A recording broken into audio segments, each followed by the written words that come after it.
Bună ziua! Vă salutăm de la Chișinău și vă îndemnăm să rămâneți cu noi pentru a ne împărtăși emoțiile pozitive acumulate pe parcursul săptămânii Mihai Eminescu în școală, pentru perioada 28 noiembrie-6 decembrie. Vom poposi în miraculoasa și minunată lumea Eminescu, fiindcă poetul și-a muiat pana în eternitate pentru a șterne gândurile îngemănate cu dumnezeirea. Din programul propus am reușit să participăm la o expoziție de desene dedicate marelui poet Mihai Eminescu, fiindcă lirica lui e acel buchet de poezii pururea proaspete de la care te inspiri și te bucuri de o viață întreagă. Cel de-al doilea moment semnificativ, popasul în lirica eminesciană, derulat printr-un atelier de creație, unde colegii și-au etalat maestria și talentul la aptitudinile literare. Elevilor le s-au propus să-și amintească despre temele și motivele majore a creației eminesciene. S-a recitat din creația poetului, s-a scris pentru Eminescu, s-a făcut artă de dragul luceafărului poeziei noastre. În perioada 27 noiembrie-8 decembrie ne-am propus o expoziție de desen cu genericul Eminescu pe ochii copiilor, obiectivul căreia este cultivarea interesului pentru carte, poet și literatură română. Poetul nostru, de fapt, nu are vârstă, nu încape în timp, în calendare, ci în sufletele noastre. Luăm cu noi spre depărtare iubirea de dulcele plai, căci noi am numit plaiul ăsta Eminescu Mihai. Temele majore din creația lui Mihai Eminescu, timpul care este exprimat printr-o clepsidră, istoria care am exprimat-o printr-un ceas, dragostea printr-o inimă, natura prin tot ce este viu, ce ne înconjoară și cosmosul. Motive literare eminesciene. Un motiv este luna, după care merge al doilea motiv lacul, izvorul, codrul și florile albastre. Aforismele lui Mihai Eminescu. Totul ia timp și timpul ia tot. Copilul nu aur, nu mătase, nu viață bună, ci iubirea îi trebuie. Am înțeles că un om poate avea totul, neavând nimic și nimic având totul. Somnoroase păsărele de Mihai Eminescu. Somnoroase păsărele, pe la cuibul se adună, se ascund în rămâiele. Noapte bună, dar izvoarele suspin. Dacă în codurile îngrutace, dă-mi și florile îngrătând. Dă-mi în pace, trece lepăda pe apă. Între trece se curge, fiți îngerii aproape să-mi dulce. Te legem de Mihai Eminescu, ce te lege în codurile, fără ploaie, fără vânt, cu cringile la pământ. De ce nu m-aș legăna? Dacă trece vremea mea, ziua scade, noaptea crește și frunzișul mi rărește. Bate vântul frunza îndungă, cântăreții mi alungă. Bate vântul dintr-o parte, iar aici varai departe. Și de ce să nu mă plec dacă păsările trec? Trec peste vârf de rămurele, duc în gândurile mele și norocul meu cu ele. Și se duc pe rând, zarea lumii întunecând, și se duc ca clipele, scurtându-și aripile. Și mă lasă pustiit, vestejit și amorsit, și cu dor un singur el, de mă gând numai cu el. Mama are 3 aripi, a iubirii, a indiferenței, a trăirii.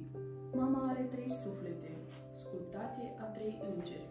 Îngenunchiată la 3 icoane, mama este de 3 ori frumoasă, în floare, în soare, în apus. Aveam doar 22 de ani când începusem să iubesc, dar n-am știut că voi avea atât de mult să pătimesc. Iubeam fierbinte și cinstit, ca fiecare fată, dar niciodată n-am greșit.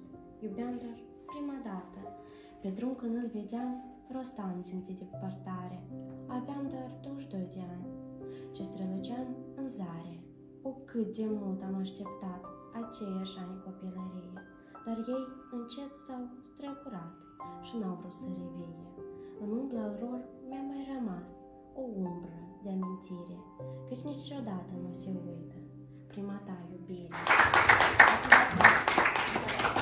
Ce mare și des și frumos este codrul, dar mai măreț, mai frumos este omul.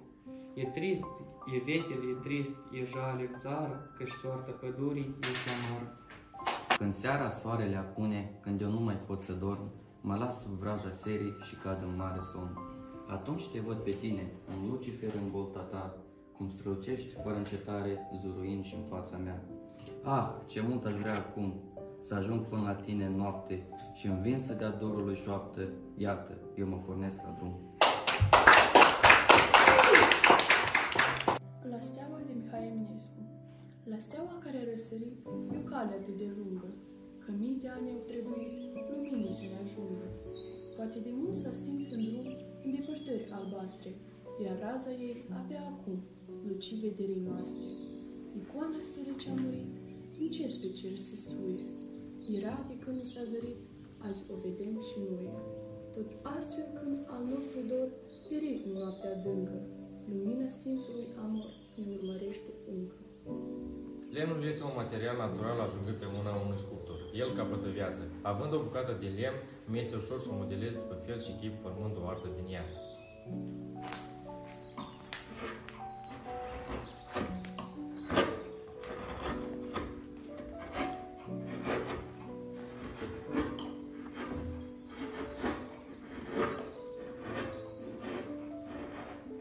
De ce nu vii de Mihai Eminescu?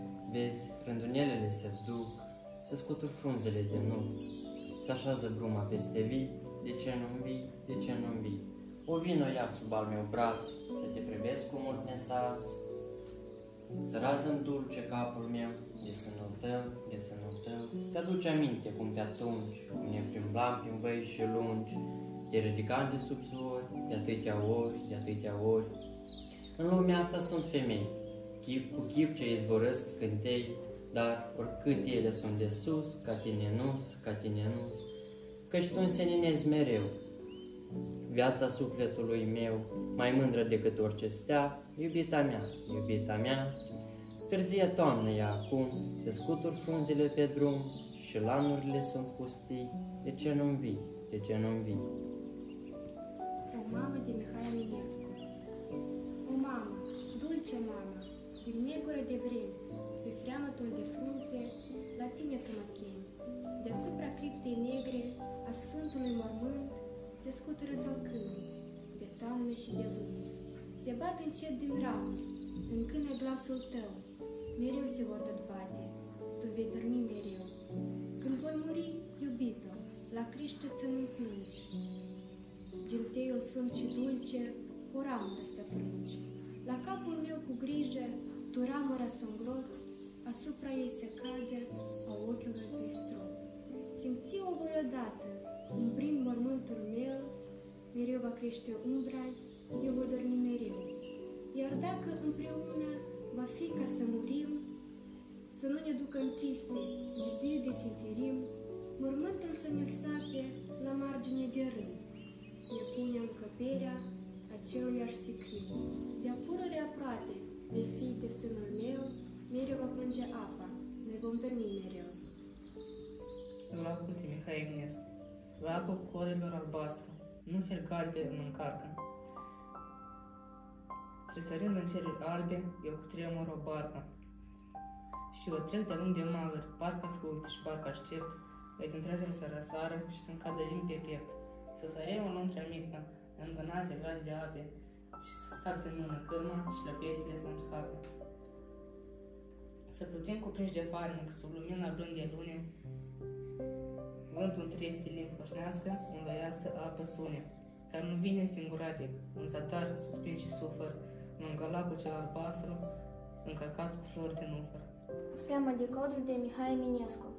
Tresărind scânteie lacul și se leagănă sub soare. Eu privindu-l din pădure, la saleanul să mă fure și la scul de la răcoare pic palacul. Din izvoare și din gârle apa sună somnoroasă, unde soarele pătrunde printre ramuri a ei unde, ea în valuri sperioase se azvârle. Cucul cântă, mierle presuri, cine știe să le asculte, ale păsărilor neamuri ce lipesc plitite în ramuri și vorbesc cu atât de multe înțelesuri.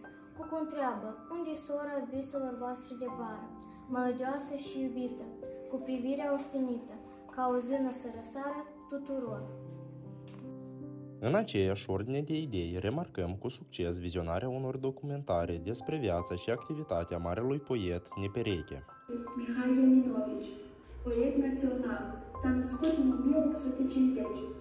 Al 8-lea copil, Aglaia Eminovici, născută în 1852, căsătorită cu un profesor, moare în 1900, la Ipotești.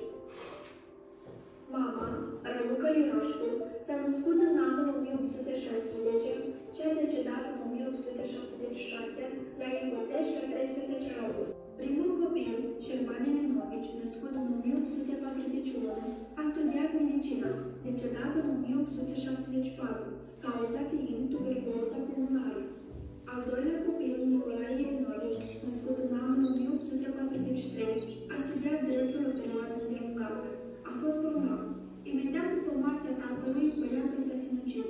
La fel, în baza filmului, am desfășurat o victorină literară la care elevii au dezlegat un careu de cuvinte bazate pe 15 întrebări din activitatea literară a lui Mihai Eminescu. Elevii participanți au dat dovadă de cunoștințe vaste despre poet. Iar acum, în baza filmului vizionat, vă rog să deslegați careul de mai jos. Câți frați a avut Mihai Eminescu? Vale?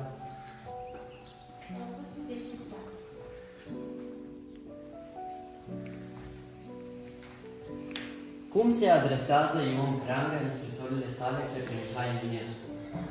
Da? Ion Creangă către Mihai Eminescu se adresa Băgățan.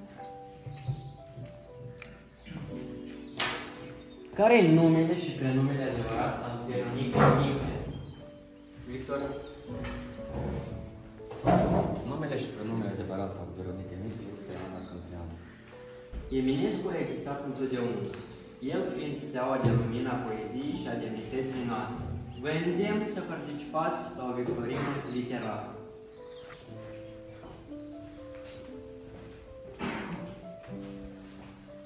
Învârtește roata.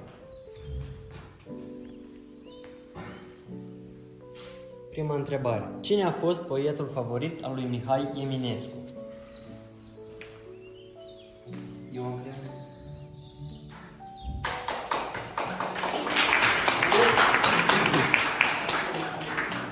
Bună ziua!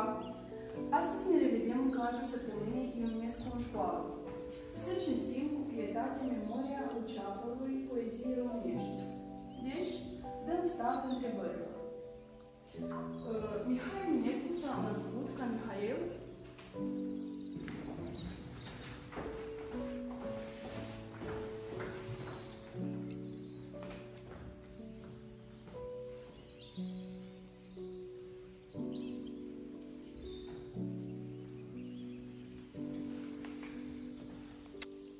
Ultima zi a săptămânii a culminat cu o excursie la bustul lui Mihai Eminescu de pe Aleea Clasicilor, cât și cu un interviu stradal și din școala noastră, demonstrând încă o dată că Eminescu este vers de dor, pururea răscolitor.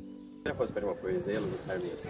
Prima poezie a Mihai Eminescu a fost La mormântul lui Arond Pumnu, prima poezie dedicată profesorului său de limba română.